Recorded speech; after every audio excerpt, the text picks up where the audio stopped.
नमस्कार दोस्तों, जय श्री राधे कृष्णा।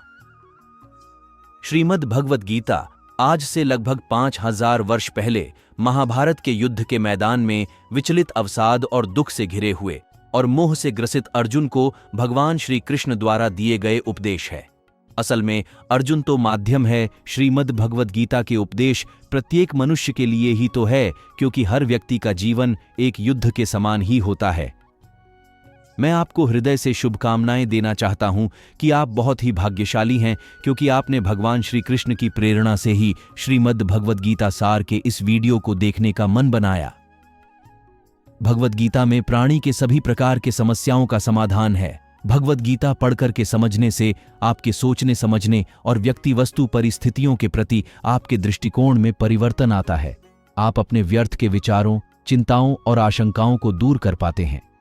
जब आप यह कर पाते हैं तो आप में उत्साह और उमंग का संचार होता है, जिससे सकारात्मकता बढ़ती है और आपका मनोबल बढ़ जाता है और आप अपना जीवन बेहतर ढंग से जी पाते हैं। अगर आप इन सभी लाभों को प्राप्त करना चाहते हैं तो कभी अधूरा ज्ञान ना ले, इसलिए इस वीडियो को अंत तक सुनें। क्यों व्यर्थ की चिंता करते हो? किससे व्यर्थ डरते हो? कौन तुम्हें मार सकता है? आत्मा ना पैदा होती है न मरती है। जो हुआ वह अच्छा हुआ, जो हो रहा है वह अच्छा हो रहा है, जो होगा वह भी अच्छा ही होगा। तुम भूत का पश्चाताप न करो, भविष्य की चिंता न करो। वर्तमान चल रहा है, तुम्हारा क्या गया जो तुम रोते हो? तुम क्या लाए थे जो तुमने खो दिया? तुमने क्या पैदा किया था जो नाश हो गया? न तुम कुछ लेकर आए, जो लिया यहीं से लिया, जो दिया यहीं पर दिया, जो लिया इसी भगवान से लिया, जो दिया इसी को दिया।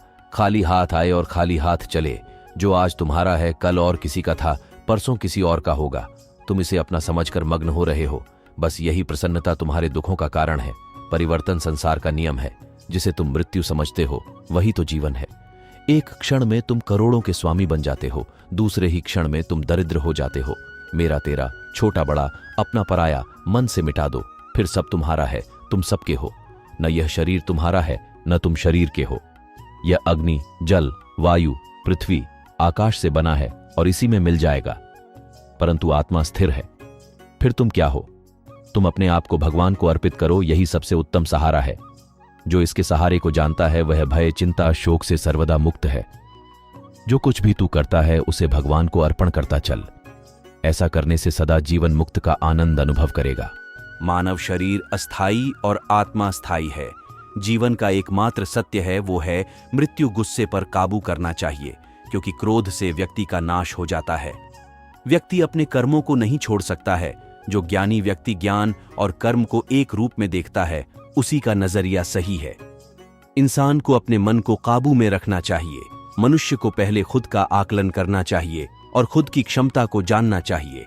खुद पर पूरा भरोसा रखें और अपने लक्ष्य को पाने के लिए लगातार प्रयास करें। अच्छे कर्म करें और फल की इच्छा न करें। मनुष्य की इंद्रियों का संयम ही कर्म और ज्ञान का निचो है। तनाव से दूर रहना चाहिए, क्योंकि तनाव इंसान को सफल होने से रोकता है। अपना काम को प्राथमिकता दें और इसे पहले करें। लोक में जितने देवता हैं, सब एक ही भगवान की विभूतियां हैं।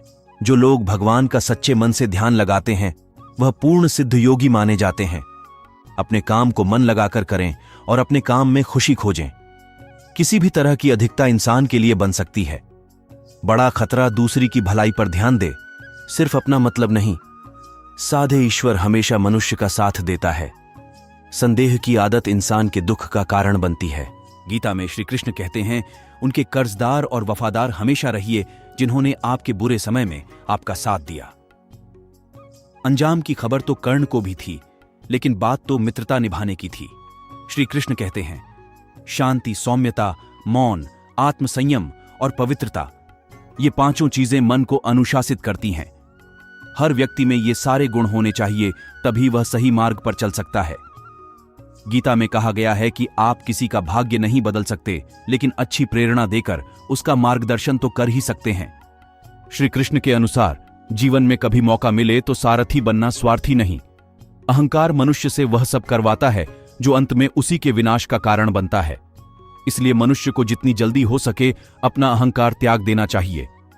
श्री कृष्ण कहते हैं, कर्म वो फसल है जिसे इंसान को हर हाल में खुद काटना ही पड़ता है। इसलिए हमेशा अच्छे बीज बोए ताकि फसल अच्छी हो। गीता के अनुसार हर इंसान में कुछ ना कुछ प्रतिभा होती है, लेकिन अक्सर इसे लोग दूसरों के जैसा बनने में नष्ट कर देते हैं। श्री कृष्ण कहते हैं, आपकी खुशी से किसी को ना खुशी होती है और ना ही आपके दुख से किसी को दुख होता है। यहां लोग सिर्फ दिखावा करते हैं। पता ही नहीं चला कि इंसान का असली चेहरा आखिर है क्या। लोगों के नए नए चेहरे देखकर आप हैरान रह जाएंगे, लेकिन कभी पहचान नहीं पाएंगे कि आखिर में उनका असली चेहरा है क्या। यह नकाब ओशो की दुनिया है। लोग नकाब बदल बदल कर जीते हैं और आप ऐसे लोगों पे भरोसा कर लेते हैं, अपनी कमजोरी बता देते हैं, अपने राज बता देते हैं, अपना हर दर्द बता देते हैं, तो वो लोग एक समय पर आपका ही मजाक बनाकर रख देते हैं। गीता का अगला उपदेश ये है कि अपने मन की कमजोरी, अपनी राज, अपना दर्द कभी किसी को नहीं बताना चाहिए। कई लोग कहते हैं कि दिल का दर्द बताने से कम होता है। अरे चले गए वो जमाने। तुम अपना जरा सा दुख किसी को बताओ तो वो दुख और भी बढ़ जाता है। इसीलिए अगर जिंदगी में खुश रहना चाहते हो तो अपने दिल की बातें अपने दिल में ही रखती चाहिए। गीता का अगला उपदेश यह है कि आपके रिश्तेदार आपके सुख को कभी भी सहन नहीं कर सकते। जब आप जिंदगी में कुछ ऐसा हासिल कर लेते हैं जो आपके रिश्तेदारों के पास नहीं होता, तो वो आपकी उस सफलता से कभी खुश नहीं होते। आप तो उनके साथ अपनी खुशी जाहिर कर देते हैं। बाहर से वो भी आपकी खुशी में आपको खुश दिखेंगे और अंदर से उन्हें आपकी खुशी, आपकी सफलता बिल्कुल भी अच्छी नहीं लगती। बस फिर वो इंतजार करते रहते हैं कि कब आपकी जिंदगी में थोड़ा मुश्किल वक्त आए, थोड़ा दुख आए तो उनके मन को थोड़ा सुकून मिले। आज की दुनिया बदल गई है। लोग बहुत बेदर्दी हो गए हैं। लोगों के अंदर भावना ही नहीं रह गई है। लोगों की भावनाएं बदल गई हैं। रिश्तों का मतलब होता था साथ जीएंगे और साथ मरेंगे, और आज रिश्तों का मतलब है कि आपको जिंदा ही मार देंगे। आप अपनी जिन भावनाओं की दुनिया में जी रहे हो, उसे थोड़ा सा ऊपर उठो और लोगों को पहचाना सीखो। आजकल के ये रिश्ते नाते सब शब्दों के रह गए हैं, इसलिए अपने रिश्तेदारों को अपना सागा साथी समझना छोड़ दो। गीता का अगला उपदेश यह है कि अपने मन की, अपनी शरीर की और अपने धन की शक्ति को हमेशा बढ़ाते रहना चाहिए, क्योंकि जिंदगी में जब भी कोई मुश्किल वक्त आए तो आप उससे लड़ सको। जब पांडवों को वनवास मिला था तो उस समय अर्जुन ने तपस्या करके भगवान शिव से अपने लिए शस्त्र और शक्ति प्राप्त की थी, ताकि भविष्य में कभी युद्ध करना पड़े तो मेरे पास उससे युद्ध करने के लिए उतनी शक्ति होनी चाहिए, क्योंकि उसे पता था कि युद्ध में उसका सामना भीष्म पितामह द्रोणाचार्य से होने वाला है। तो उसने अपने लिए अपनी शक्तियों को बढ़ाया। इसीलिए याद रखना, संकट के समय सिर्फ और सिर्फ आपकी हिम्मत, आपके शरीर, आपके धन और आपके मन की ताकत ही काम आएगी। जो लोग दूसरों के भरोसे पड़े रहते हैं वो हमेशा रोते रहते हैं, क्योंकि लोग तो कभी भी बदल जाते हैं। कभी कोई किसी का भरोसा नहीं निभा सकता। ऐसे लोग मुश्किल वक्त में, मुसीबत के समय अकेले रह जाते हैं। इसीलिए दूसरों से उम्मीद लगाना छोड़ दो। आप अपने शरीर की, अपने धन की और अपने मन की शक्ति को हर दिन बढ़ाते रहिए, ताकि जिंदगी में कैसा भी वक्त आए आप उसे आसानी से पार कर जाएं। गीता में कहा गया है कि दुष्ट इंसान को कभी दूसरा मौका नहीं देना चाहिए, चाहे वो आपका कितना ही सगा क्यों ना हो, कितना ही करीबी क्यों ना हो। युधिष्ठिर ने दुर्योधन की गलतियों के लिए उसे बार बार माफ किया, उसे बार बार बता दिया कि जैसा भी है तो मेरा भाई। लेकिन दुर्योधन ने उसे बार बार नुकसान पहुंचाकर पांडवों को धोखेबाजी से युद्ध करने की कोशिश की। धोखे से उसका सारा राज्य हड़प लिया, पांडवों को वनवास में भेज दिया। अगर युधिष्ठिर ने उस दुष्ट दुर्योधन पे इतनी दया नहीं दिखाई होती तो उनको इतने बुरे वक्त का सामना नहीं करना पड़ता। इसीलिए अगर किसी दुष्ट इंसान को, जो आपको एक बार चोट पहुंच चुका है, और अगर आप उसे दूसरा मौका दे रहे हैं तो ये उसकी नहीं, आपकी गलती मानी जाएगी। उसका जो भी परिणाम निकलेगा उसका पूरा दोष सिर्फ आपका है, उसका नहीं। जब कोई एक बार आपको अपनी औकात दिखा दे, अपनी फितरत दिखा दे, अपना असली चेहरा दिखा दे, तो उस पर दोबारा कभी भरोसा नहीं करना चाहिए। वो कहते हैं ना, जो आपको एक बार धोखा दे चुका है तो धोखा बिना उसकी गलती नहीं, उसका स्वभाव बन चुका है। इसीलिए दुष्ट इंसान को दोबारा मौका कभी नहीं देना चाहिए।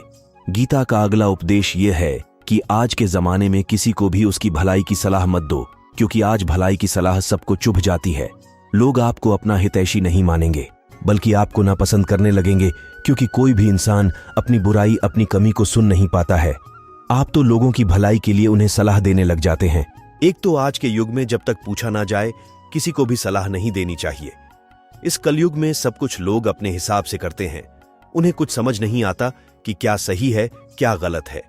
बस जो मन को अच्छा लगे वही सही है, बस जो मन को बुरा लगे वही गलत है। इसीलिए लोगों को सुधारने की कोशिश मत करो। मित्रों, अगर आपको यह वीडियो पसंद आई होगी तो वीडियो को लाइक करें और इसी तरह की वीडियो के लिए हमारे युग रचना चैनल को सब्सक्राइब करें। जय श्री राधे कृष्ण।